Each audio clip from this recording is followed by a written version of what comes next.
Brandon, what are you doing? What does it look like I'm doing? I'm training. Training for what? For the stair contest. You said that we were going to be doing a stair contest today, so I was, training, climbing the stairs. Brandon, I said we were going to be doing a staring contest. Staring, like with your eyes.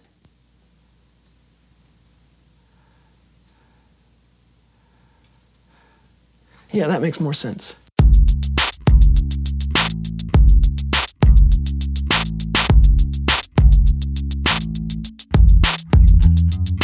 I'm Lawson. And I'm Brandon, and welcome to the SoAndSo Show.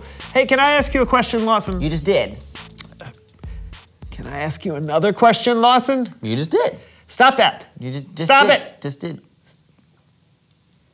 Just did. Ask your question. Okay. When you think of having grit and toughness, what do you think of? Beef jerky. Okay, I'll give you that, okay. Anything else come to mind? Ooh, my Aunt Lulu. She was a tree logger, toughest person I've ever met. A tree fell on her once, and she just caught it. All right. Nothing else? Sandpaper. Cowboys. Oh yeah, cowboys. That's what I meant to say right after, like, my Aunt Lulu, and then there's beef jerky, and then I was gonna say cowboys, and then a little bit after that, there's sandpaper. Great. Please welcome someone who knows stuff.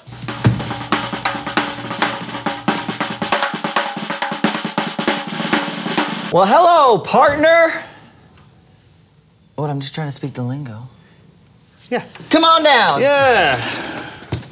Please tell us who you are and what you know. Well, my name is Duke Canyon, and I'm a professional cowboy. A real cowboy. Wow, I've never met one before. Why don't you just tell us all the things you have to do, please? Well, you got to get up at sunrise before the cattle call, and the hours are long, but it's a thankless job. Someone's got to do it. We may be in the background, but we are important. You know what I mean. Yeah, I know what you mean. It's true. What would we do without you? You guys help create some of my most favorite things: burgers, steaks, beef jerky. Well, how many other cowboys do you usually work with? Well, it depends on what we're doing. If we're in a cattle ride, could be 30 or 40 of us. If we're in a fight, might be 3 or 4 of us, or maybe 30. A fight? Yeah. Well, heck, we could be pushed off a cliff, pushed over a wagon, dragged through a river, or even dragged behind a horse. It's all part of the job. What? Yeah. Last year, I was over 50 fights. Yeah. I've had bottles broke over my head. I've had chairs broke over my back. I've been drugged behind a stampede of horses.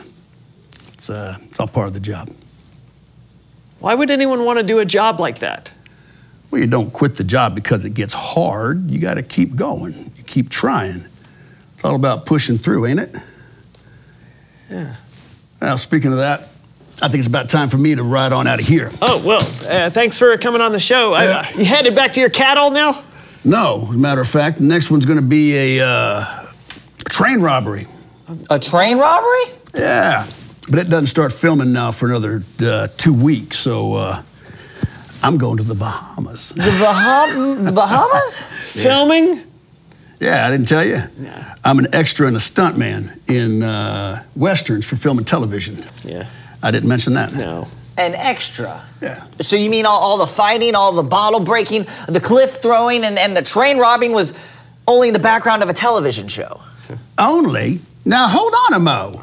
I have you both know that I've had me skull crocked, I've had me ribs broken, and I've had me teeth knocked out. And let me tell you, it's more than a few quid to get those punched back in, too.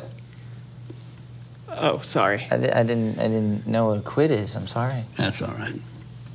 It's probably the most dangerous job I know, but I wouldn't trade it for anything. Well, adios, partners. Yes, yeah, adios. Adios. Adios. And thanks again. Yeah. Bye, partner. What just happened? I don't know if I'm disappointed or if I should chase after him for an autograph. Same. It's Bible story time with Kellen.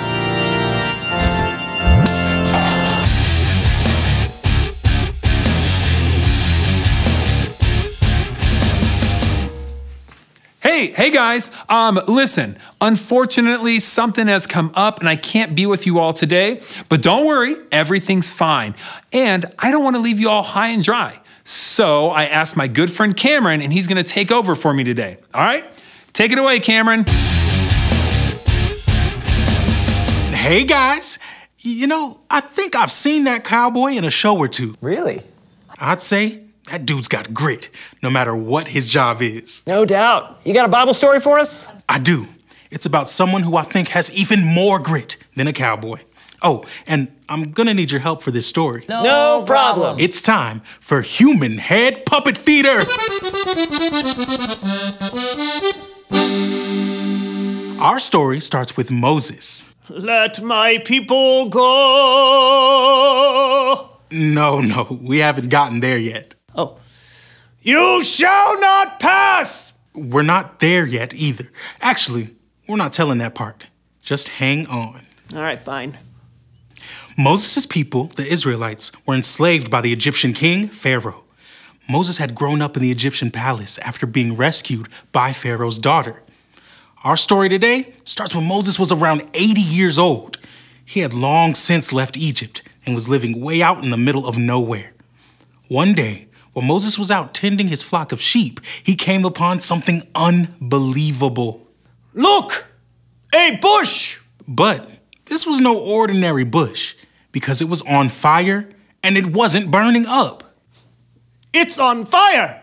And it isn't burning up! All of a sudden, a voice called to Moses from the fire. Moses, I am the God of Abraham, Isaac, and Jacob. I have seen my people suffer in Egypt, so I have come down to save them and bring them to a good land. Okay, God, that seems like a swell idea. See ya. I am sending you to Pharaoh to bring the Israelites out of Egypt. Whoa. Me? But what if no one believes that you sent me? Throw your staff on the ground. Right?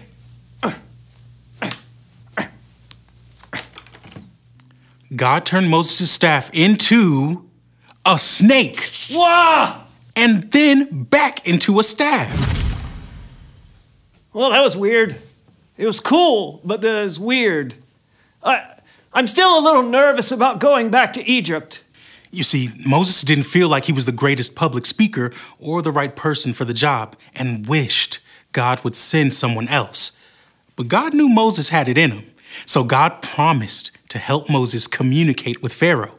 Moses' brother, Aaron, would help. God would speak to Moses. Moses would tell Aaron what God said, and Aaron would relay God's message. Before long, Aaron and Moses went to Pharaoh. The Lord said, "Let my people go." The Lord?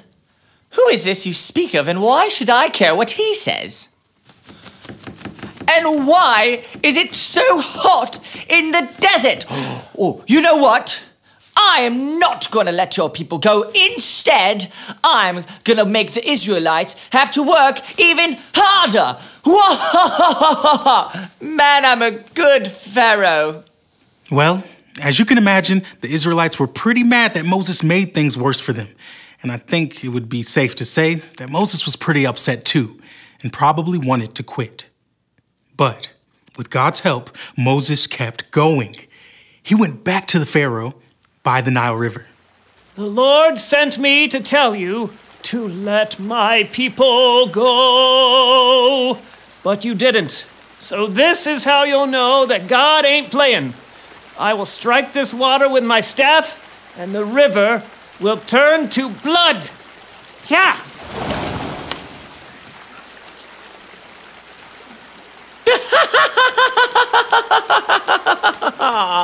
Nice try. Even David Copperstream could do that. The Israelites are going nowhere. Pharaoh was stubborn, but Moses kept going. He went to Pharaoh again and again, and Pharaoh continued to deny the Israelites freedom. God is gonna send frogs. Frogs? No deal. I love frog legs. They taste like chicken. Now God's gonna send gnats and flies. Ah! Come on, you can do better than that. What do you think bug spray's for?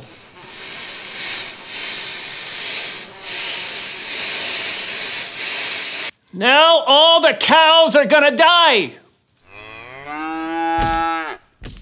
You're gonna get terrible sores. There will be hailstorms.